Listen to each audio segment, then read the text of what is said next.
Hola alumnos de Scaliger y Petavius, ¿preparados para desaprender y reaprender? Teniendo en cuenta el papel clave de la cronología romana en la cronología global, veamos cuál es su situación. La amplia crítica de la tradición romana comenzó en el siglo XVIII, en la Academia de las Inscripciones y las Bellas Artes de Francia en 1701. En los años 20 del mismo siglo, en su seno se desarrolló una discusión sobre la autenticidad de la tradición romana en general. El material acumulado sirvió de base para una crítica mucho más profunda en el siglo XIX. Uno de los grandes representantes de esta importante corriente científica, que recibió el nombre de hipercriticismo, fue el célebre jurista, filólogo e historiador alemán Theodor Mommsen. Por ejemplo, Mommsen escribía lo siguiente: el rey Tarquinio II ya era mayor de edad para el momento de la muerte de su padre y se entronizó 39 años después de esto. No obstante, sube al trono siendo un hombre joven. Pitágoras llegó a Italia casi una generación antes de la expulsión de los reyes, supuestamente alrededor del año 509 a.C. Sin embargo, los historiadores romanos le consideran amigo de Numa Pompilio.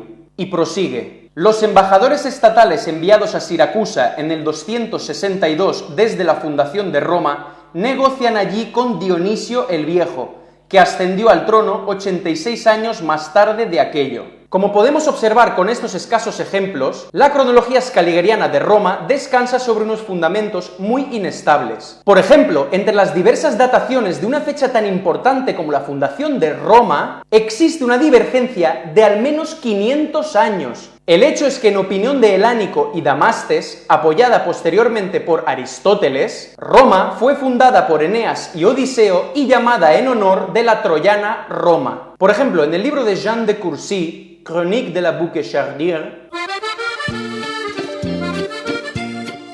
se nos presenta una miniatura titulada «Los troyanos fundan las ciudades de Venecia, Cicambre, Cartago y Roma». Es decir, según ciertos autores, la fundación de Roma tuvo lugar justo después de la Guerra de Troya. Pero en la cronología scaligeriana aceptada hoy en día, la Guerra de Troya del siglo XIII a.C.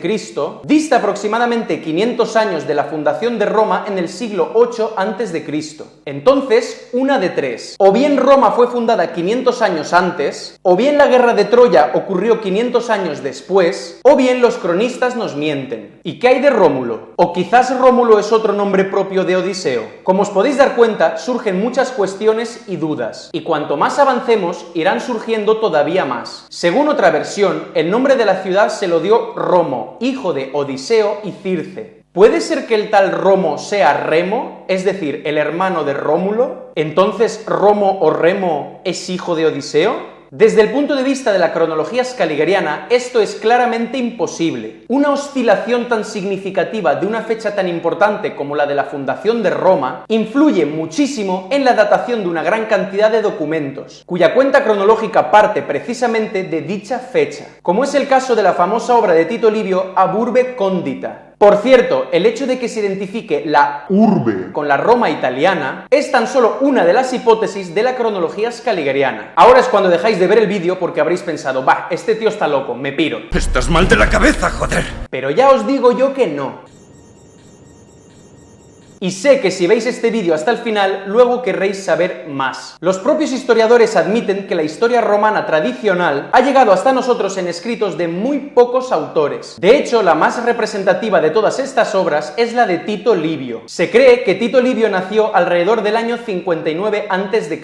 y describió aproximadamente 700 años de la historia de Roma. De 144 de sus libros se han conservado 35. La primera edición de su obra tuvo lugar en 1469, en base a un manuscrito perdido de procedencia desconocida. Solo después de esto, en Hesse, se descubrió otro manuscrito que contenía 5 libros más. Theodor Mommsen escribía: el desarrollo de la ciencia arqueológica permitía esperar que la historia tradicional fuese probada en base a documentos y otras fuentes fiables. Pero esta esperanza no se hizo realidad. Cuantas más investigaciones había y cuanto más profundas eran, se hacían más evidentes las dificultades de escribir una historia crítica de Roma. Es más, Mommsen prosigue: la mentira en los datos numéricos la realizó él, se refiere a Valerio Antias, de manera sistemática hasta su período histórico coetáneo. Él, se refiere a Alejandro Polihistor, puso el ejemplo de cómo poner en contacto cronológicamente los 500 años que faltaban desde la caída de Troya hasta el surgimiento de Roma, y llenar esta brecha con una de aquellas vacuas listas de reyes que, por desgracia, utilizaban los cronistas egipcios y griegos.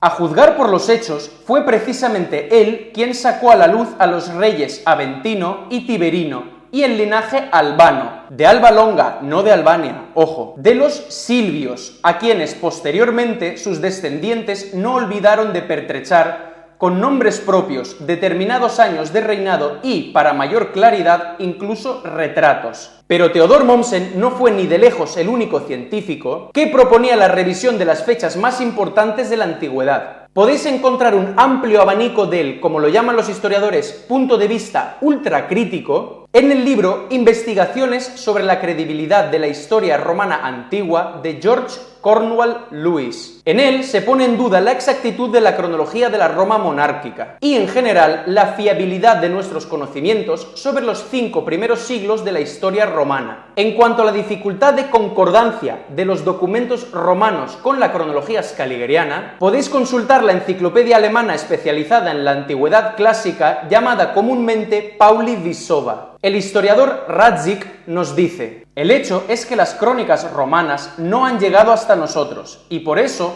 todas nuestras suposiciones debemos hacerlas en base a los historiadores analistas romanos. Pero aquí también nos enfrentamos con grandes dificultades, de las que la más importante es que a los analistas también los tenemos en un muy mal estado. Perecieron los grandes anales romanos, conocidos como Annales Maximi. Se cree que en los fasti romanos se llevó a cabo de manera cronológica la anotación anual de todos los funcionarios de la antigua Roma. Estas tablas podían servir en un principio de esqueleto fiable de la cronología. Sin embargo, el historiador Martynov nos comunica lo siguiente: pero ¿cómo concordar con esto las constantes discordancias que encontramos en Livio a cada paso en los nombres de los cónsules? Es más, su frecuente omisión y, en general, la completa arbitrariedad en la elección de nombres. ¿Cómo concordar con esto la insoportable confusión en los nombres de los tribunos? Los fasti están repletos de errores, en los que a veces es imposible sacar nada en claro.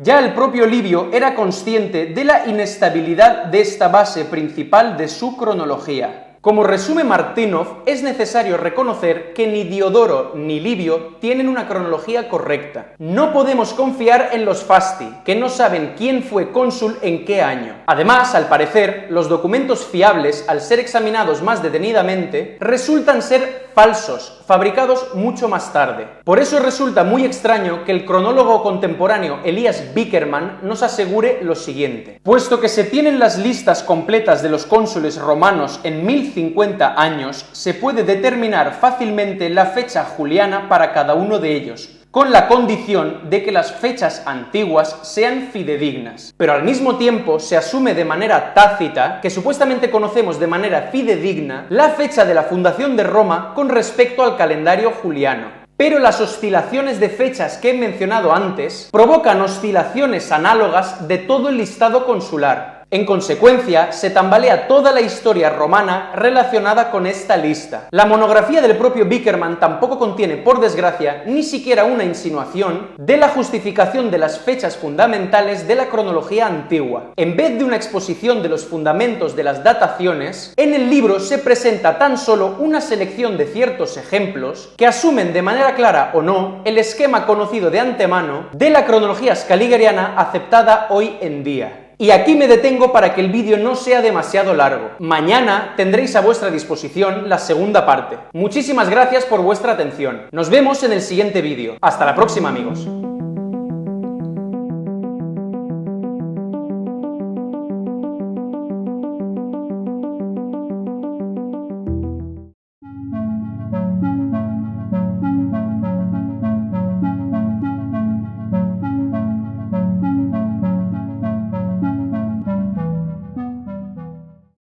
Si os ha gustado y parecido interesante este vídeo, dadle like, suscribiros, comentad y compartid mi canal. Y si queréis que os lleguen los avisos de mis vídeos, dadle también a la campanita.